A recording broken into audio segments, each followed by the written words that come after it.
Bom dia, amigos da Infla Engenharia, como vão vocês?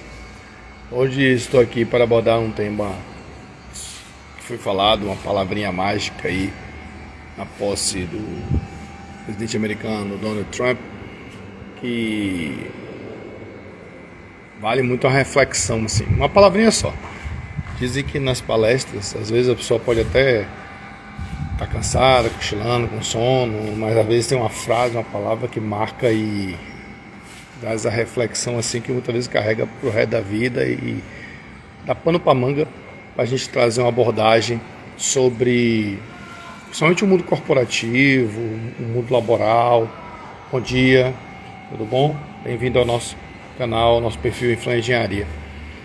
Então achei interessante quando ele falou a palavra meritocracia, que vem de mérito, tá ligado a merecimento, a oportunidade, que a gente entende com justiça. Eu faço por onde, é a minha vez, eu estou seguindo aqui a cartilha, estou seguindo os ritos, a burocracia, os procedimentos, eu sou honesto, eu sou ético, eu tenho uma carreira, já estou aqui há um tempo, ou o meu currículo justifica, minha experiência vivida, trazendo todo aquele contexto, claro, profissional, de formação, de títulos, tudo aquilo leva a gente refletir sobre merecimento, meritocracia.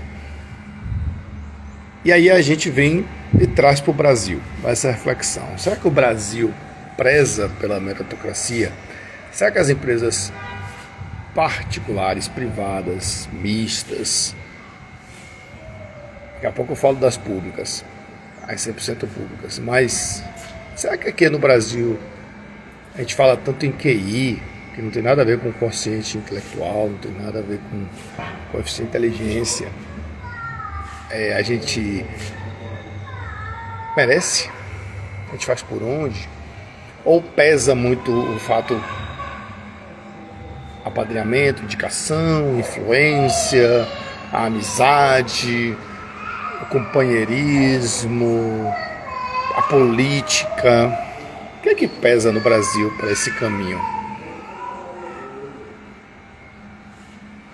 Trazendo para o campo das empresas públicas, que a gente tem o conceito lá de os caminhos do concurso público, do REDA. Fiz por onde? Eu tive o mérito de passar no concurso, eu estudei, eu mereço. O acesso, ótimo, parabéns. E o depois, e o durante lá? A produtividade, os resultados. Essa empresa tem um plano de carreira, tem um plano de salário, tem as possibilidades de exoneração, demissão, recolocação, remanejamento, melhor dizendo. Isso leva à felicidade, estou bem com aquele ambiente de trabalho. Tudo isso são reflexões que passam pela palavra meritocracia. E o que a gente vem trazendo aqui? Motivação, qualidade de vida, bem-estar no trabalho. Eu estou me sentindo bem onde estou. Falar em meritocracia, quando se depende do aval de outros, para isso existem ferramentas no mercado, 360 graus, 180, brainstorm, follow-up, várias ferramentas de gestão ligadas a RH, a gestão como um todo. Tudo isso leva à reflexão da meritocracia. E você, o que você acha de meritocracia? Às vezes a gente fica na reflexão em duas situações. Quando a gente está trabalhando, quando a gente está na atividade, estou no meu conforto, no meu trabalho, eu quero seguir uma carreira aqui. E outro ambiente é quando você está fora do mercado de trabalho, quando você está buscando recolocação.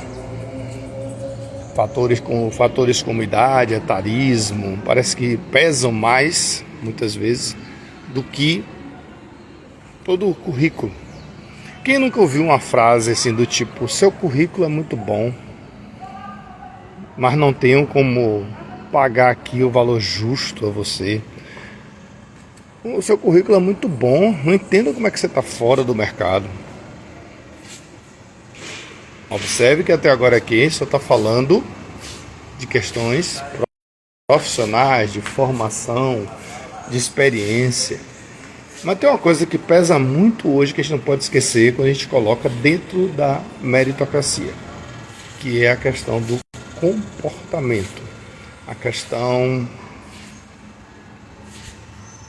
da postura, a questão de como lidar com as pressões, como lidar com a socialização, como é que você interage com os demais colegas, como é que você lida com o trabalho de equipe, seja numa liderança, você submetendo a ela uma coordenação, ou você sendo o próprio coordenador, sendo o próprio supervisor.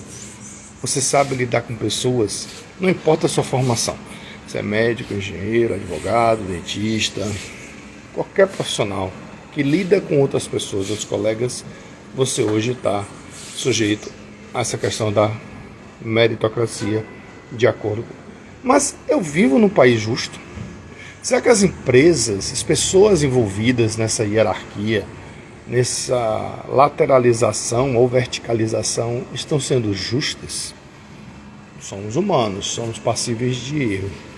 Mas será que a gente vive num mundo que está sendo prezado a meritocracia de verdade? Por que eu falo isso? Porque muitas vezes, olhando do lado de quem está do lado de fora do mercado de trabalho, parece que você está se sentindo boicotado, injustiçado, isolado, e você não tem feedbacks. Ninguém lhe dá feedbacks. Você vive meio que isolado, sem entender o que está acontecendo.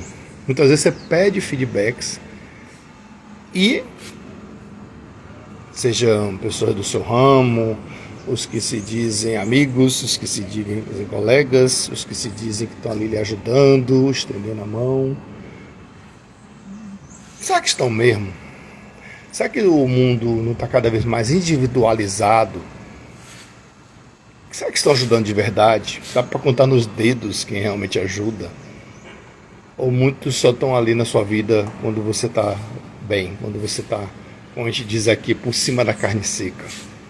É nas dificuldades, nas crises, que a gente se reinventa, que a gente cresce. Estou trazendo essa reflexão aqui hoje.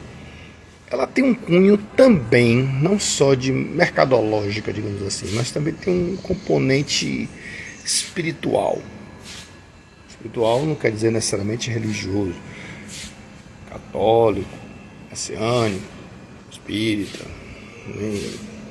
umbandista, candomblessista. É espiritual. Espírito, no contexto, é a nossa alma, a nossa essência.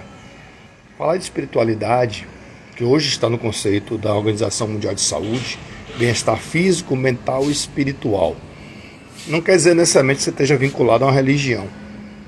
Nem você seja agnóstico, seja ateu, seja crente. Não. Falar de espiritualidade hoje é você ter um encontro com você mesmo. E aí, trazendo do conceito meritocracia, quando você se sente, por que eu não mereço? Por que eu mereço e estou sendo isolado? Por que eu não estou inserido nesse contexto? O que está acontecendo comigo? Por que eu tenho que passar por isso? Aí vem uma reflexão, a questão espiritual. Aí depende, a despeito da crença de cada um, bom dia, vale a reflexão de uma palavrinha que tem tudo a ver com engenharia, e eu vou trazer aqui para a questão que eu uso muito hoje na psicologia: resiliência. Resiliência é uma palavra lá de trás relativa à resistência de materiais, dos metais, as transformações, sob as influências da temperatura e pressão, ligada à resistência dos materiais. E aí a resiliência veio para a psicologia como essa capacidade de lidar com as perdas, com as dificuldades, com as adversidades. Qual a sua capacidade de suporte? Qual a sua capacidade de aceitação? Que não implica em acomodação, implica em resistência. É uma palavra bem da moda aí, né? Gosto mais da moda porque é aplicada a outras áreas, como política, mas trazendo aqui para o contexto espiritualista e de meritocracia. Se diz muito que passada a tempestade vem a bonança, passada a dificuldade vem o aprendizado, vem o crescimento. Isso do ponto de vista de quando a gente observa o exterior, o externo, outras pessoas, é muito legal, muito bonito de se falar, se ver, depois você passou por isso, você está melhor. Mas quando você está inserido naquele contexto, você está inserido, digamos assim, você está no olho do furacão, sob a tempestade, você está dentro da tempestade e olha para o lado, parece que não vê nada, parece que vê tudo e não vê nada ao mesmo tempo. Você não sabe o que vai aparecer em sua frente, você não sabe de que lado vem, você não sabe o que vai acontecer e que hora vai acabar essa tempestade, você não sabe. É igual a turbulência de avião. Pronto, você está na turbulência de avião, nem o piloto, nem o comandante, nem o copiloto sabem o tamanho da turbulência, quanto tempo ela vai levar. Ele tem uma noção ali, meio que imprecisa de noção, com os radares, os equipamentos que falam muito mais do que os olhos do piloto. Uma vez alguém me perguntou assim, pô, por que avião não tem buzina? Ele vai buzinar para quem? A distância vertical e horizontal entre as aeronaves, a questão de regra, de posicionamento, se bem que já teve aí errado de acontecer, né? Mas já aconteceu acidentes chamados pontos escuros, pontos negros, pontos de sombra, tem vários termos aí, né? Geralmente são pontos cegos, perdão, acho que é o melhor termo aí. Como teve no voo do Legacy com o jatinho com o da Gol, na região dali do Pantanal, Selva Amazônica, que não teve nenhuma vítima do Legacy, mas infelizmente o avião da Gol caiu. Agora recentemente teve um acidente lá nos Estados Unidos entre um helicóptero e um avião. Mas ainda assim, avião é o veículo mais seguro que existe, considerando aí as horas de voo, quantos estão no céu nesse momento, no mundo inteiro, e nesse cruzamento com acidentes. Mas trazendo aqui de novo para a questão da resiliência e a turbulência. Para quem está do lado do ponto de vista do passageiro, eu não sei quando é que a turbulência acaba. Muitas vezes o piloto chega a dizer assim, vamos passar por uma turbulência, tempo estimado de lá 5 minutos, 10 minutos. Pelo menos, né? Mas a sensação de quem está na turbulência parece que não vai acabar nunca. Parece que, sei lá, é uma sensação de impotência. E essa impotência acontece muito quando a gente está passando pelas dificuldades. Sejam elas financeiras, mercadológicas, as duas. E por que não falar de saúde? Dentro do processo de passagem, que lá na frente vai justificar a meritocracia perante a espiritualidade. A gente já falou aqui da meritocracia profissional, que depende de seres humanos, depende de avaliações através de ferramentas, quando tem, né? As grandes e médias empresas geralmente tem, mas as pequenas nem pensar, é na base do achismo. Mas a meritocracia perante a justiça divina, a gente não sabe, é um voo cego. É um voo que aí depende da crença de cada um, a gente respeita, todos nós temos que respeitar pela tolerância religiosa, mas a questão da meritocracia é o fazer por onde. Se ajudar para ser ajudado. Ver que esse processo de meritocracia, ele depende muitas vezes das ações humanas aqui sua e de outras pessoas no seu entorno. Mas passa pela questão da resiliência. E viver essa turbulência interna, a gente aprende a se conhecer a si mesmo, nossa capacidade de superar os fardos, resistir. Aí se a gente pensar friamente e olhar assim, a gente tem saúde? Tem saúde para lutar. Meu corpo está funcionando, a despeito da minha idade, independente da minha alimentação não ser das melhores, mas eu estou ali. Eu, graças a Deus, sou uma pessoa que não tenho, ou quando eu tenho, raramente eu tenho doenças, graças a Deus. E muita gente também que está vivendo sua dificuldade, não tem doença, está superando, está sendo resiliente, mas o corpo está ali, a ferramenta de uso. Aí a gente pode pensar assim, mas pior seria quem está doente lutando, ou quem está doente e não consegue lutar. Depende completamente de outras pessoas. Então a gente tem que ver, às vezes, o telhado do vizinho, tem que olhar a grama do vizinho, que nem sempre ela está mais bonita ou mais feia, na questão da inveja, né? A grama do vizinho é mais bonita. Mas quando a gente reflete na mensagem de Jesus e fala assim, já tens a recompensa, está tendo a oportunidade. Aí vem as pessoas ao lado, perto, e diz assim, vai passar, vai passar, vai passar. Engraçado que eu falava isso, vai passar muito para ninar, né? Para botar para passar a cólica, doer. E eu até hoje falo isso para mim. Você falava mais para o seu filho quando era pequeno, falava assim, vai passar. Mas só quem estava sentindo que ele estava passando era ele. E hoje eu ouço esse vai passar. Tenha fé, acredite. Claro que no processo da turbulência, no processo da tempestade, no processo da prova, a gente vai olhar, mas não é questão de ressentimento, não é questão de raiva, nem vingança. Mas é um filtro natural que a gente faz de ver realmente quem lhe ajudou, quem está lhe ajudando quando passar a tempestade e vir a bonança. Seja nessa vida ou na vida que vem. Porque nós vamos ter várias vidas. Já passamos por tantas e vamos continuar tendo. Mas isso quer dizer que a gente tem que se mudar? Não, tem que ser você mesmo. Claro que a gente fica mais cascudo, a gente cria cicatrizes nas feridas, mas a gente tem que vivenciar o momento.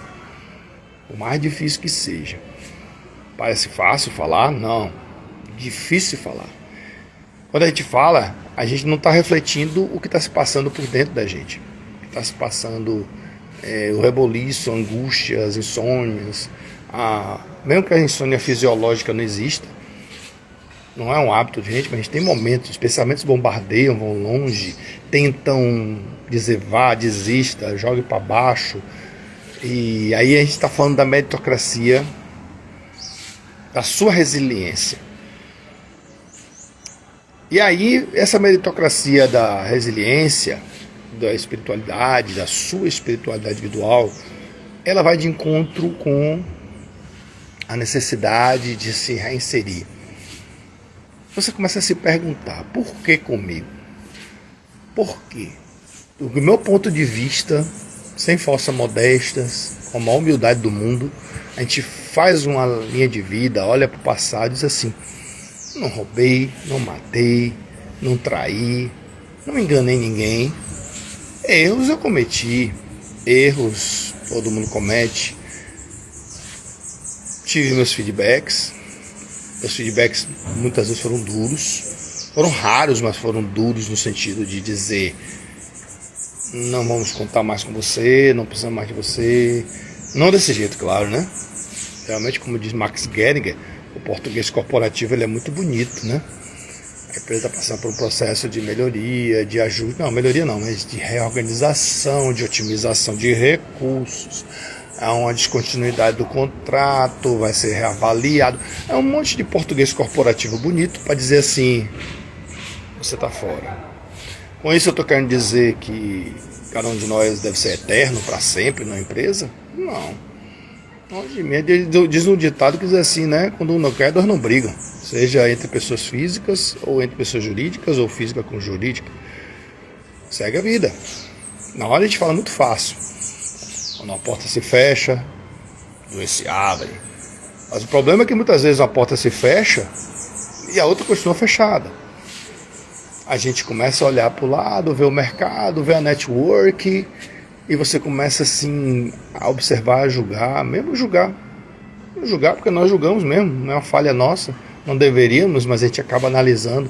Assim, poxa, a gente é tão correto, a gente é tão certinho, a gente é tão honesto, a gente segue as regras, segue o jogo, procura ser o melhor, a gente é generoso, a gente ajuda o próximo. E por que a gente está passando por isso? E porque aquele cidadão, pelo amor de Deus, puxa saco, fraco, que a gente é colega também, a gente tem capacidade de avaliar quando o colega é fraco. Fraco, puxa saco, tá lá, está sempre inserido no mercado. Onde está o erro? Se é que existe um erro, por que você está errado? Por que ele está certo? Será que o caminho seria ser puxa saco? Será que o caminho seria ficar em cima do muro? Será que o caminho seria se omitir? se omitir para evitar, muitas vezes, um embate sadio, para você crescer. Aí eu trago de novo a questão da espiritualidade. Aí, com todo respeito a quem está assistindo, cada um nas suas crenças, mas eu vou seguir conforme a minha. Eu reencarnei, eu estou aqui, na minha programação espiritual, eu vim para ser um prevencionista, vim para ser um emergencista, vim para fazer gestão e prevenir acidentes durante o trabalho. Mas eu vou falar aqui, pessoalmente, diretamente e bem curto e grosso, digamos assim. Eu estou no Brasil, estou na Bahia, em Salvador. Cultura prevencionista quase zero. Ninguém está nem aí para nada.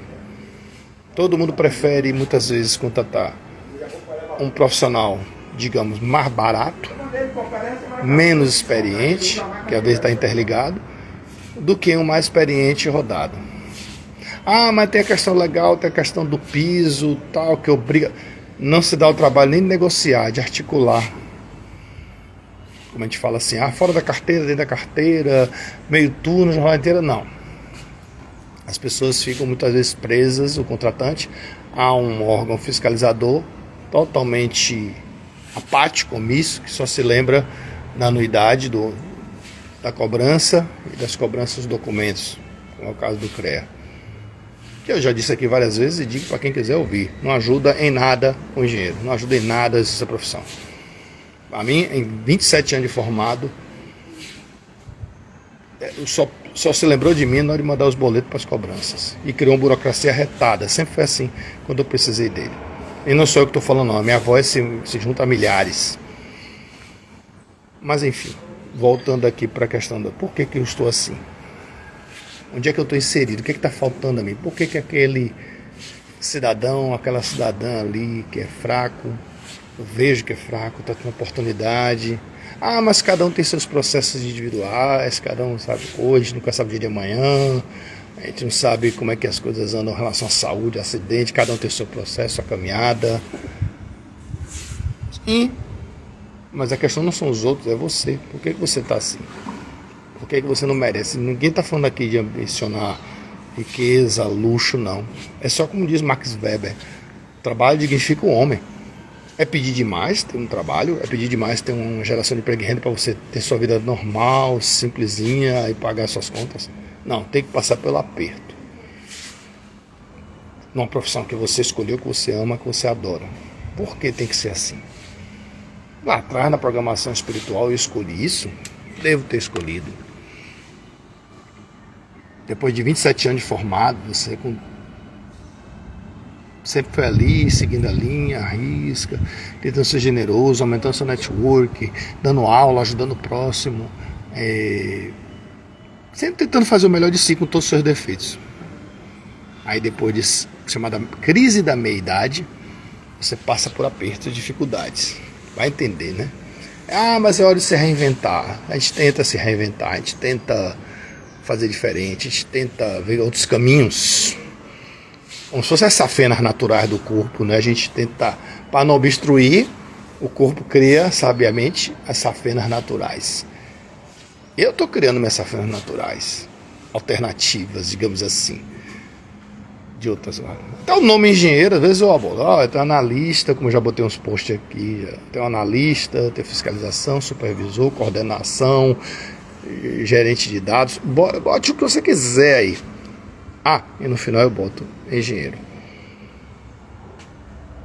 Mas na programação reencarnatória, você sabia que ia passar por isso? Tinha que passar por isso? Deus é que sabe. Deus é que sabe a dificuldade que você ia passar por isso. Mas por que tinha que ser agora, depois de você casar, ter filho, você querer proteger sua família a todo custo? Claro que cada um tem seus processos individuais, tem um processo coletivo, mas você tem que passar por isso.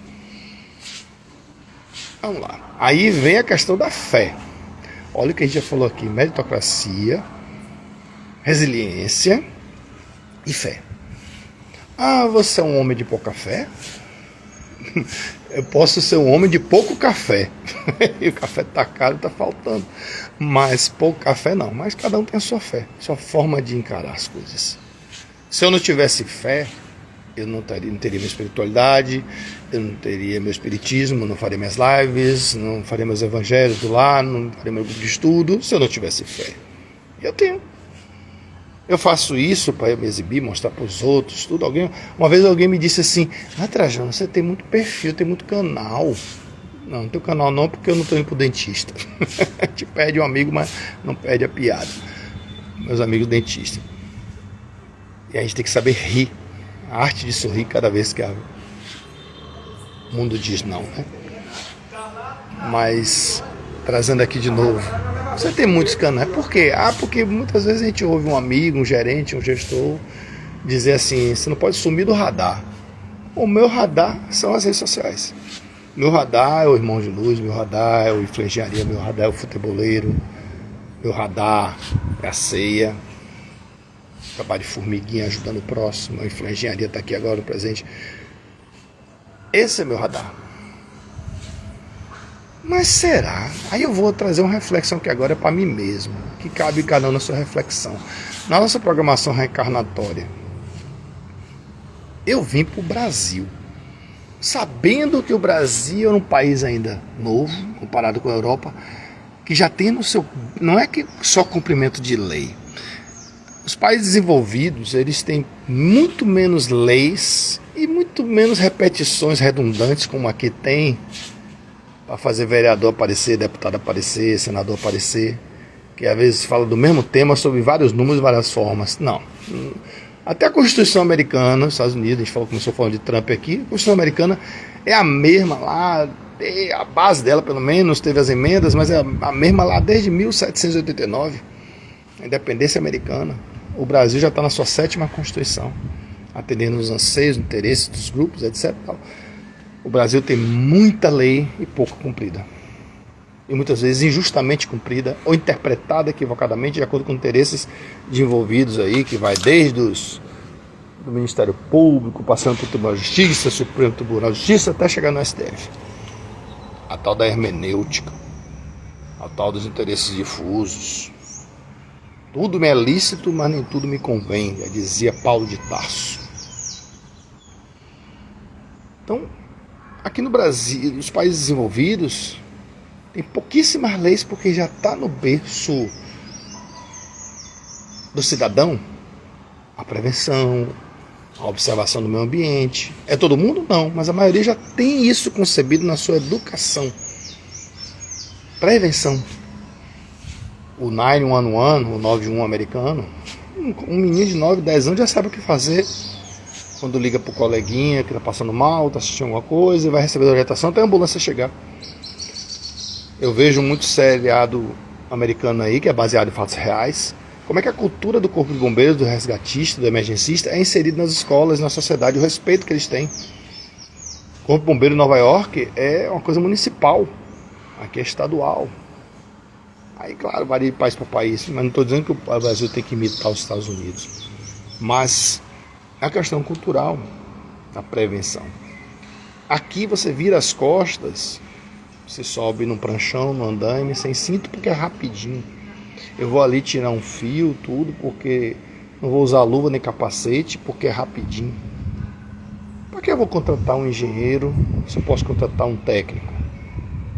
Não desmerecendo o técnico, mas é aquela questão, cada um no seu quadrado, ou no seu círculo, depende, né, se for marcar o extintor de incêndio, cada um no seu lugar. Então o que acontece? Tec-segurança, tem CBO, Cadastro Brasileiro de Ocupação, tem limitações legais e técnicas e de conhecimento. Engenheiro é engenheiro, técnico é técnico. Trajano, você está discutindo uma disputa de mercado entre o técnico e o engenheiro? Não.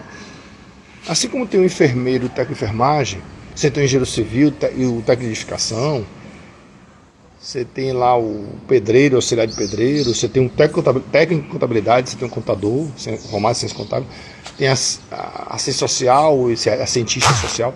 São coisas diferentes. A contratação do brasileiro, muitas vezes, por serviço, seja pessoa jurídica ou física, é mais por causa do custo. Contratar aquele aí que é mais barato. E às vezes o barato sai caro. Mas você pode ter um técnico bem safo, bem conhecimento retado, que pode substituir um engenheiro novinho? Aí não se faz essa comparação, porque depende do grau de responsabilidade, as limitações legais e normativas e técnicas que cada um tem. Ah, mas você é muito burocrata, você é muito chita, você é muito cri-cri, tal. É o chato. Me chamaram de chatolino, em homenagem a Patolino, para quem acompanhou a geração dos anos 80. Mas enfim. Então a meritocracia é você saber que você merece aquilo, você merece ser feliz, você merece crescimento, você merece algo melhor, você merece tudo de bom. Mas esse tudo de bom vai ser aonde, quando e como? O que eu acho inaceitável é você ter a bagagem, você ter saúde e ter que ficar parado, e ter que ficar escanteado, e sem saber por quê. Você não tem o direito nem de saber o que é que você precisa se reinventar. Exatamente, você tem que ir na base do instinto e da intuição. Tem que se reinventar, criar opções. Então a meritocracia é o caminho. Não o oportunismo, não a indicação, que é boa, a indicação é boa, mas faça por onde? A indicação facilita, nada contra. Sugiro, indico, recomendo, nada contra isso.